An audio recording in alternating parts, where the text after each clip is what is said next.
भोला सुबह सुबह अपने कुल्हाड़ी को लेकर जंगल की ओर जाने लगा। भोला रोज लकड़ियां तोड़कर लाता और गांव में जाकर बेचता। जो भी थोड़े पैसे मिलते उससे जैसे तैसे अपना पेट भरता।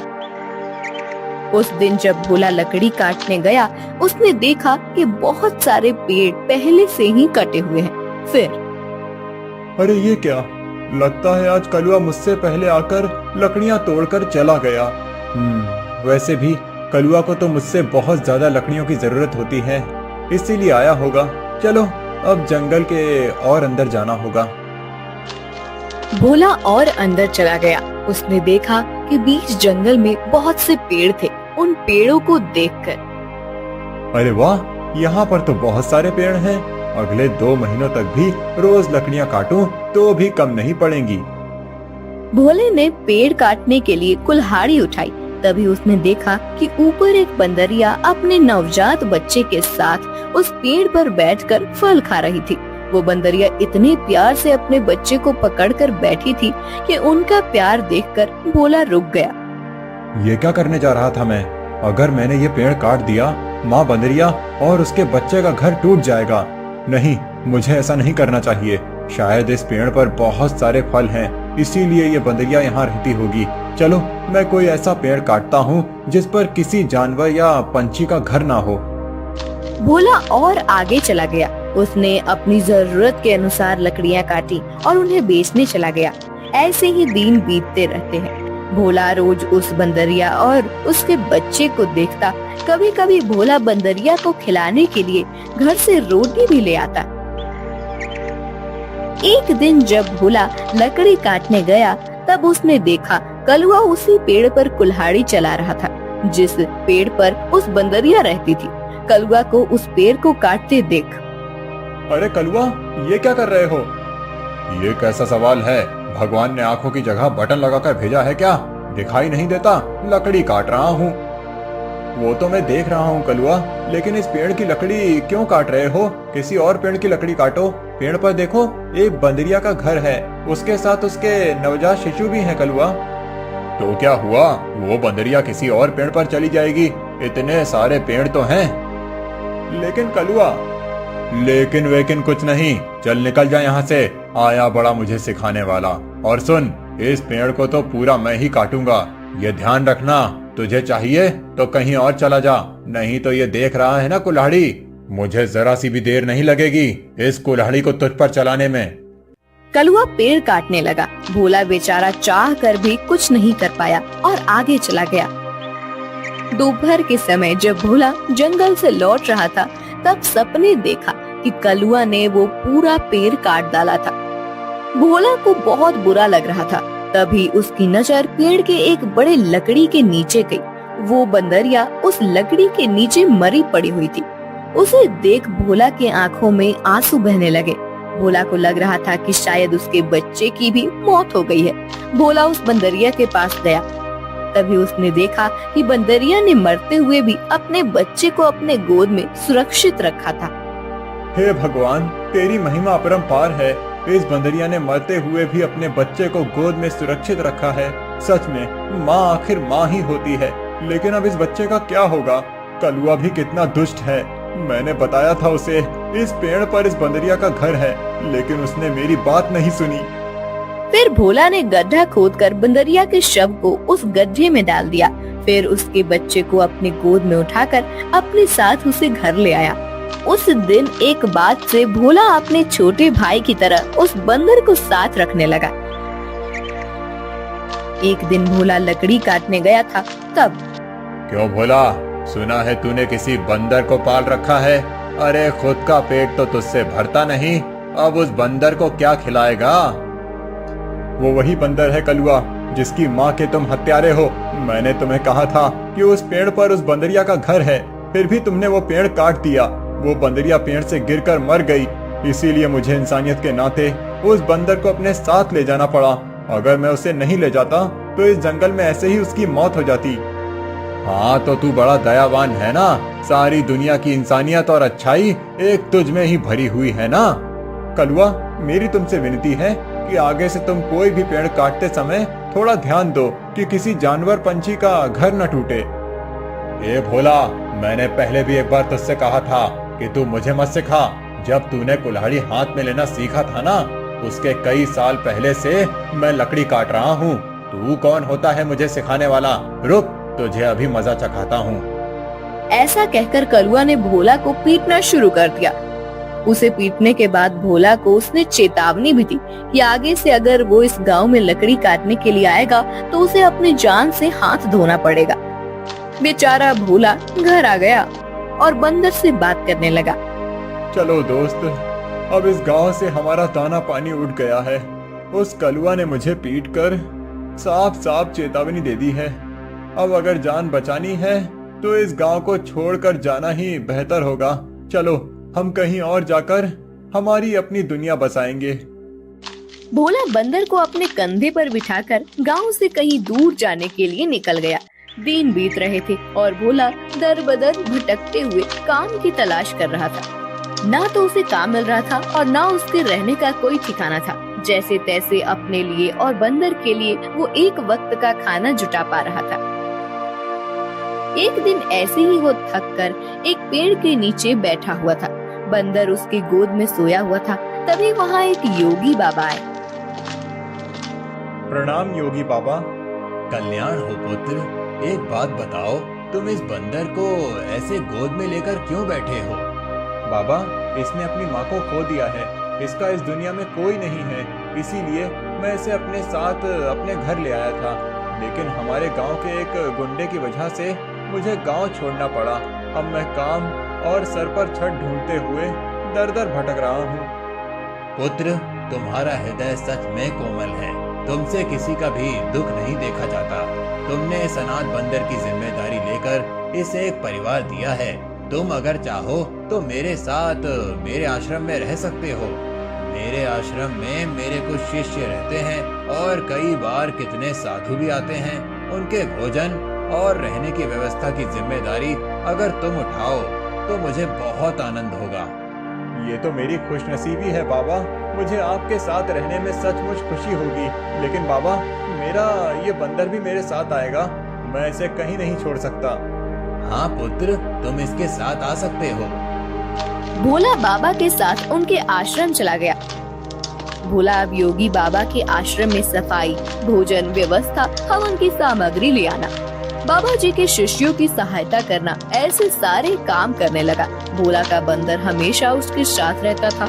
योगी बाबा भोला का काम और उसकी काम के प्रति निष्ठा देखकर खुश थे। बाबा हमेशा अपने बाकी शिष्य और साधुओं से भोला की तारीफ करते थे। बाबा जी का एक शिष्य था मानिक, जो भोला की तारीफ से बहुत जलता था।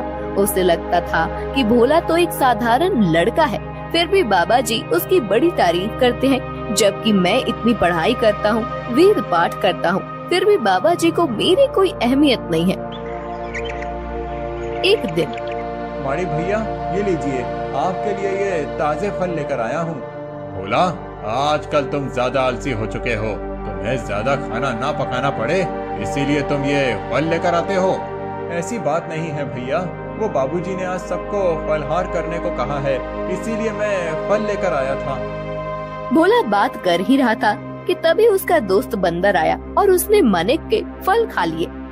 अरे अरे, ये क्या? अरे संभालो तुम्हारे इस बंदर को। पूरे आश्रम को सर पर उठाकर रखा है। ये बंदर मेरे फल खा गया। भोला, अभी के अभी इस बंदर को भगाओ इस आश्रम से, नहीं तो मैं योगी बाबा से इसकी शिकायत करूंगा। मानिक भैया, मैं आपसे माफी मांगता हूँ और आपके लिए और फल लेकर आता हूँ, लेकिन मेरे इस भाई को मैं अपने से अलग नहीं कर सकता। मानिक को भोला पर बहुत गुस्सा आया। उसने योगी बाबा से भोला की शिकायत की, लेकिन बाबा जी ने भोला का पक्ष लेकर मानिक को ही सुना दिया और ध्यान मग्न हो गए। आज तो हद हो गई। इसकी वजह से गुरुजी ने मुझे डांटा।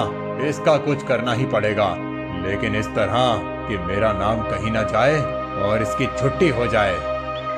कुछ दिन के बाद योगी बाबा को उस गांव के राजा ने अपने राजमहल में आने का आमंत्रण दिया। योगी बाबा अपने शिष्यों के साथ भोला को लेकर राजमहल चले गए। राजा ने उनकी बड़ी आओ भगत की। 2 दिन राजमहल में रहने के बाद सब आश्रम लौट गए। फिर 2 दिन के बाद राजा अपने कुछ दास और प्रधान के साथ आश्रम आए। क्षमा करें बाबूजी, यहाँ आकर आपको कष्ट दे रहा हूँ, लेकिन बात ही ऐसी है कि मुझे स्वयं आपकी भेंट लेने आना पड़ा। कोई बात नहीं, आपके आने का कारण बताइए। समझ नहीं आ रहा कैसे कहूँ बाबूजी, 2 दिनों से हमारी महारानी का नवलखा हार कहीं गुम हो गया है। समझ नहीं आ रहा कि कहाँ गायब हो गया। साफ साफ बताइए कि आप क्या कहना चाहते हैं। क्या हमारे जाने के बाद से वो हार गुम हुआ है? सच कहूँ तो हाँ। मतलब हम में से किसी ने वो हार चुराया है, ऐसा कहना है आपका? नहीं बाबूजी, मैं आप पर शक करने का पाप नहीं कर सकता, लेकिन महारानी की वजह से मुझे यहाँ पर आना पड़ा। महाराज, आपके यहाँ आने की वजह से मुझे कोई आपत्ति नहीं हुई, लेकिन मैं अपने सारे शिष्यों को अच्छे से जानता हूँ।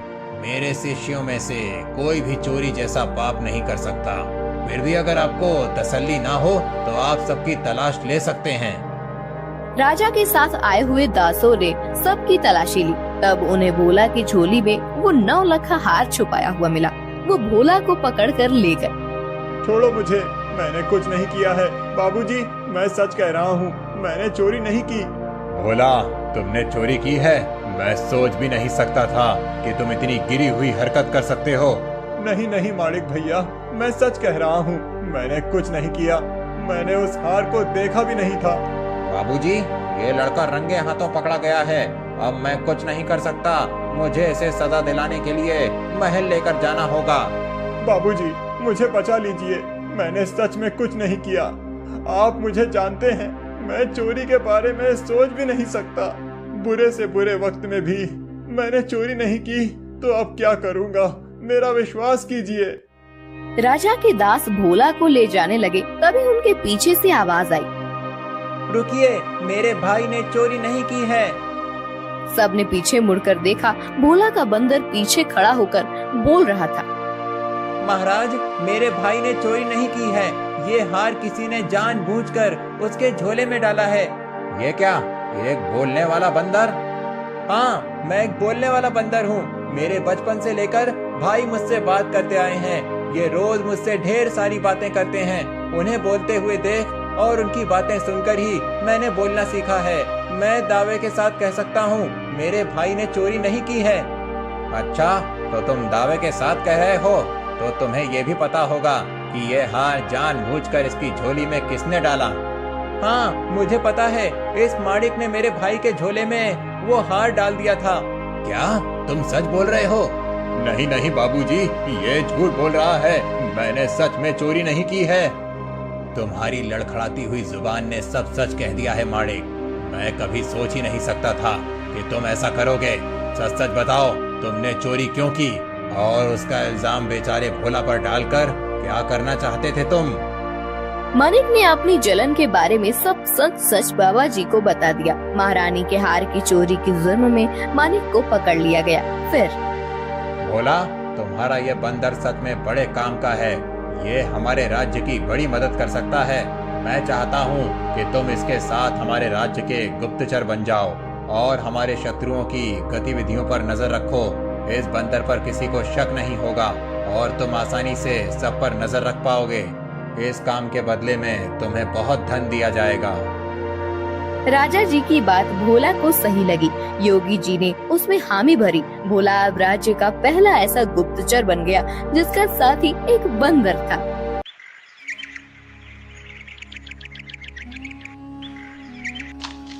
रूपा अपना पिज्जा का ठेला लेकर जा रही थी। ले लो, गरम पिज्जा ले लो, वेज पिज्जा, चीज पिज्जा ले लो। बहुत दिनों से रूपा का पिज्जा का धंधा कुछ ठीक से नहीं चल रहा था।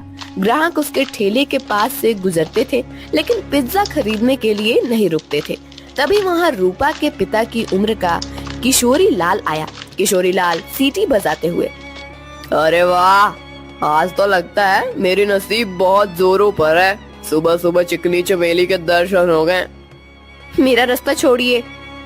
अरे रास्ता छोड़े मेरे दुश्मन। हम दोनों के तो रास्ते जल्दी ही एक होने वाले हैं और तुम बोल रही हो कि रास्ता छोड़ दो। ये ठीक नहीं है डार्लिंग। अच्छा, तुम्हें डार्लिंग कहूंगा तो चलेगा ना? वो क्या है ना, मैंने सुना है कि आजकल की लड़कियां को डार्लिंग, जानू, बच्चा ऐसे सब सुनना अच्छा लगता है। तुम बताओ मैं तुम्हें क्या कहकर पुकारूं? कोई जरूरत नहीं है मुझे किसी भी नाम से पुकारने की, जाने दीजिए मुझे। रूपा रास्ता बदलकर जाने लगी। तभी किशोरी लाल ने रूपा का हाथ पकड़ लिया। छोड़ो मेरा हाथ, छोड़ो। अपनी बेटी की उम्र की लड़की का हाथ पकड़ने में शर्म नहीं आती तुम्हें किशोरी लाल? किशोरी लाल नहीं, सुनिए जी कहकर बुलाओ मुझे। और मुझे शर्म आने की जरूरत नहीं है, शादी होने वाली है हमारी। तुम्हारी उस जुआरी बाप ने मुझसे कर्जा लिया था, कर्जा नहीं चुका पाया, इसलिए अपना घर उसने मेरे नाम पर दिया। ये तो मेरी रहमत समझो कि मैंने तुम लोगों को घर से बाहर नहीं निकाला। ये करके भी वो रुका नहीं, फिर से जुआ खेलने के लिए मुझसे पैसे लिए और कहा कि अगर पैसे नहीं चुका पाया तो मेरी बेटी से शादी कर लेना। अब एक तो तुम्हारे बाप को कहो कि मेरे पैसे लौटाए, नहीं तो तुम मुझसे शादी करने के लिए तैयार हो जाओ। हाँ। रूपा मायूस होकर घर चली आई। उसने अपनी माँ भारती को रोते हुए सब बात बता दी। तभी रूपा के पिता, अरे सही तो कह रहे थे सेठ, तुम्हारे तो नसीब खुल गए हैं कि इतने अमीर आदमी से तुम्हारी शादी होगी। नहीं बापू, मैं इतने बड़े आदमी से शादी नहीं करूंगी, चाहे कुछ भी हो जाए। और माँ, आज के बाद मैं नहीं जाऊंगी पिज्जा का ठेला लेकर। रूपा अंदर जाकर रोने लगी। अगले दिन से भारती पिज्जा बेचने जाने लगी। कुछ दिन हो गए, लेकिन फिर भी जितनी जरूरत थी उतना धंधा नहीं हो रहा था। भारती बहुत परेशान हो गई थी। दिन भर पूरे गांव में घूमने के बाद रात को भारती घर जा रही थी। वो एक जगह पर बैठ गई। हे भगवान, और कितनी परीक्षा लोगे हमारी। इतनी मेहनत करके भी पैसे हाथ में नहीं आते। पति है जिसे जुआ खेलने से फुर्सत नहीं मिलती। एक लौती बेटी है, इतनी रूपवती है, लेकिन उसके पीछे वो किशोरी लाल पड़ा है। मेरी बेटी को उस किशोरी लाल के चंगुल से कैसे बचाऊं? पता नहीं ये पिज्जा का धंधा क्यों चल रहा है। अगर पैसे नहीं मिले तो क्या करूंगी? भारती अपने आप से बात कर रही थी। तभी उसके पास एक बूढ़ी दादी आकर बैठ गई। क्या हुआ बेटी, क्यों रो रही हो? क्या बताऊं अम्मा, मेरे जीवन में इतनी परेशानियां हैं कि क्या कहूं। भारती ने अपनी राम कहानी बूढ़ी अम्मा को बताई। बेटा ये लो, कल से तुम ये मसाला डालकर पिज्जा बनाना। देखना, इस जादुई मसाले से जो पिज्जा बनेगा उसका स्वाद के चर्चे दूर दूर तक होंगे। जल्द ही तुम्हारी सारी परेशानियां दूर हो जाएंगी। भारती को वो मसाला देकर बूढ़ी अम्मा गायब हो गई। अगले दिन भारती ने उस जादुई मसाले से पिज्जा बनाया। अरे वाह माँ, आज तो पिज्जा की खुशबू बहुत अच्छी आ रही है। मैं एक खाकर देखूं? वाह माँ, ये तो सच में बहुत अच्छा बना है। कैसे बनाया तुमने ये? इसमें कुछ अलग डाला है क्या तुमने? हाँ, कल रात को ये थक कर उस पुराने खंडर के पास बैठी थी, तभी वहाँ एक बूढ़ी अम्मा आई थी। मैं बहुत परेशान होकर रो रही थी। तभी उन्होंने मुझे मेरे रोने का कारण पूछा।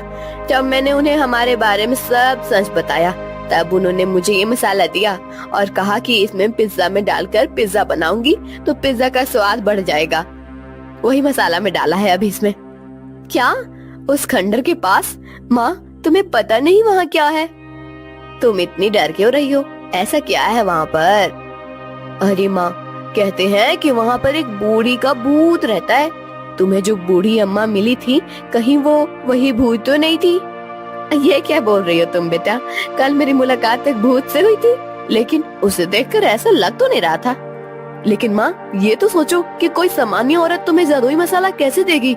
हो ना हो वो जरूर कोई भूत ही होगी। अब वो कोई भी हो, क्या फर्क पड़ता है? अगर उसके इस मसाले की वजह से हमारे पिज्जा की बिक्री बढ़ गई तो अच्छी ही है ना। सोचो, हम उस किशोरी लाल के सारे पैसे चुका देंगे तो उसे तुम्हारा पीछा छोड़ना होगा। हाँ, ये बात तो है। सिर्फ एक बात याद रखना, किसी को कानो कान खबर ना हो कि हमें किसी भूतनी ने जादुई मसाला दिया था। भारती अपना ठेला लेकर निकल पड़ी। जादुई पिज्जा की महक पूरे गांव में फैल रही थी। अरे भारती, आज तो बहुत बढ़िया खुशबू आ रही है तुम्हारे ठेले से। जरा एक दो पिज्जा खिलाओ तो। भारती ने लालचंद को गर्मा गर्म पिज्जा सॉस के साथ दिया। लालचंद पिज्जा खाने लगा।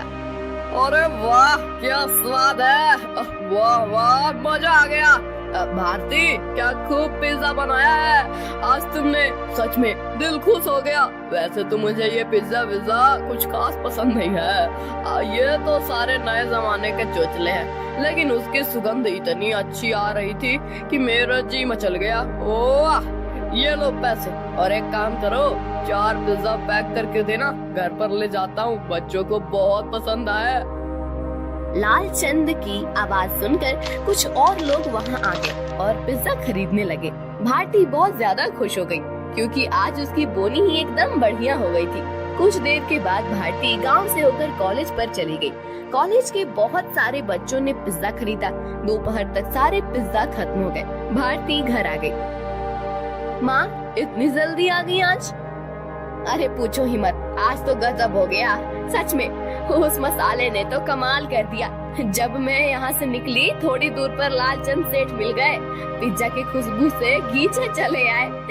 2-3 पिज्जा खा लिए उन्होंने और 4 पैक करके घर ले गए। इतनी तारीफ कर रहे थे पिज्जा की कि क्या ही बताऊं। उनकी आवाज सुनकर कुछ और गांव वाले आए और उन्होंने भी पिज्जा खरीद लिया। आज तो बहुत अच्छी बोनी हो गई थी। फिर मैं कॉलेज पर चली गई। वहाँ भी बच्चों की खाने की छुट्टी हुई थी, क्या कहते हैं उसे, हाँ रिसेस। बहुत से बच्चे बाहर आए और पिज्जा लेकर चले गए। सारे पिज्जा खत्म हो गए। अरे वाह, मतलब भूतनी ने दिए हुए मसाले ने आपका काम कर दिया। माँ अगर रोज ऐसे ही पिज्जा की बिक्री होने लगी तो बहुत जल्द हम सारा कर्जा चुका देंगे। हाँ बेटा ऐसा ही होगा। एक दिन रूपा, मैं सोच रही हूँ कि मैं दोपहर को घर आ जाती हूँ, बाद में पूरा टाइम मैं खाली बैठ रहती हूँ, तो क्यों न शाम के समय भी पिज्जा का ठेला लगाना शुरू कर दूँ। लेकिन माँ तुम कितना काम करती हो, शाम को भी काम करोगी तो थक नहीं जाओगी? थक तो जाऊंगी, लेकिन सोचो मुनाफा भी तो दुगना हो जाएगा। अगले दिन से भारती शाम के समय भी जादुई पिज्जा का ठेला लगाने लगी। उसे दुगना मुनाफा होने लगा।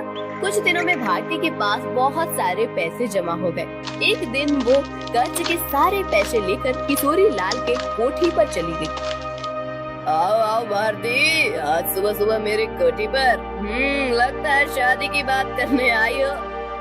किशोरी लाल, मैं पागल नहीं हूँ जो मेरी रूपवती बेटी का हाथ उसके बाप की उम्र के आदमी के हाथ में दे दूं। बिल्कुल तुम पर ही गई है तुम्हारी बेटी। कुछ दिन पहले वो भी यही कह रही थी, लेकिन शायद तुम दोनों को अभी तक समझ नहीं आया है कि रमेश ने ही मुझसे वादा किया है कि अगर उसने लिए हुए कर्जे को वो चुका नहीं पाया तो वो रूपा का हाथ मेरे हाथ में दे देगा, और तुम लोग तो मुझे पैसे वापस करने से रहे। तो तुम्हारे पास चारा ही क्या है? अपने सपनों से बाहर आओ किशोरी लाल। कहीं ये कांच का सपना टूट गया तो उस टूटी हुई कांच के टुकड़े आँखों में चुभ जाएंगे और आँखों से खून बहने लगेगा। ये लो, मैं पैसे लेकर आई हूँ, तुम्हारा सारा कर्जा सूद समेत लौटा रही हूँ। क्या? कैसे? वो भी इतने सारे पैसे आए कैसे तुम्हारे पास?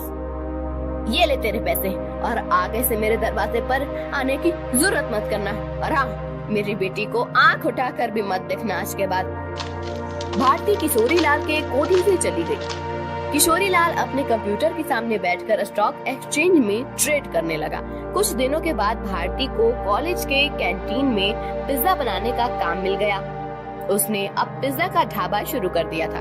दोपहर में भारती कॉलेज के कैंटीन में काम करती थी और शाम को रूपा के साथ मिलकर अपना पिज्जा ढाबा चलाती थी। एक दिन किशोरी लाल के कोठी पर, पापा आप ऐसे सर पर हाथ रखकर क्यों बैठे हैं? क्या बताऊं बेटी, कुछ दिनों से शेयर्स लगातार गिर रहे हैं, मुझे बहुत बड़ा लॉस हो गया है। क्या? तो अब आप क्या करेंगे आप? अब क्या, जितना भी पैसा बचा है उसे भी लगा देता हूँ। अगर 2 दिनों में शेयर्स ऊपर चले गए तो डूबे हुए सारे पैसे वापस मिल जाएंगे। लेकिन अगर ऊपर नहीं गए तो? शुभ शुभ बोल कलम हुई, एक तो मैं पहले ही इतने टेंशन में हूँ और तू ऐसी बातें कर रही है। जा अब यहाँ से। 3 दिन बीत गए लेकिन शेयर मार्केट ऊपर नहीं आया। किशोरी लाल के बच्चे खुचे पैसे भी डूब गए। उसे अपनी कोठी भी बेचनी पड़ी। अब किशोरी लाल रास्ते पर आ गया था। किशोरी लाल को लॉस से इतना धक्का लगा कि उसकी हालत बहुत खराब हो गई और उसने बिस्तर पकड़ लिया। घर की जिम्मेदारी अब शीतल पर आ गई। गांव में ही एक छोटे से टूटे फूटे घर में दोनों रहने लगे। 3 महीने के बाद, पापा ये लीजिए, दवाई पी लीजिए। बेटा, दवाई के लिए पैसे कहाँ से आए तुम्हारे पास? पापा, मैं एक जगह करती हूँ, उससे जो पैसे आते हैं उसी में दवाई लेकर आई हूँ। और पापा, मैंने इस घर का किराया भी दे दिया है और खाने के लिए राशन भी भर दिया है। अब आप सो जाइए, मुझे काम पर जाना है। ये सब उस भारती की वजह से हुआ है। जिस दिन से वो आकर मुझे खरी खोटी सुना कर गई, उसकी बेटी भी हाथ से चली गई। मैं छोड़ूंगा नहीं उस भारती को। पापा, आप तो समझिए, इसमें भारती चाची की कोई गलती नहीं है। रूपा मेरी उम्र की है। उसके साथ शादी की बात करने के बारे में सोचते हुए आपको ही शर्म आनी चाहिए थी। कौन सी माँ चाहेगी कि उसकी बेटी की शादी ऐसे आदमी से हो? मुझे बहुत दया आ रही है उन पर। दया तो उन्होंने हम पर दिखाई है पापा। मैंने आज तक आपको बताया नहीं, लेकिन हमारा घर जो चल रहा है ना, वो उनकी वजह से है। मैं भारती चाची के ढाबे पर ही काम करती हूँ। क्या सच? हाँ पापा, आपने उनके साथ इतना बुरा किया, उनका घर ले लिया, फिर भी उन्होंने हमारे बुरे वक्त में हमें सहारा दिया है। किशोरी लाल शीतल की बात सुनकर हक्का बक्का रह गया। उसने भारती को घर बुलाकर माफी मांगी। रूपा से बदतमीजी करने के लिए रूपा से भी माफी मांगी। शीतल भारती के साथ काम करते हुए पैसे कमाने लगी और धीरे धीरे उनकी भी जिंदगी सुधर गई।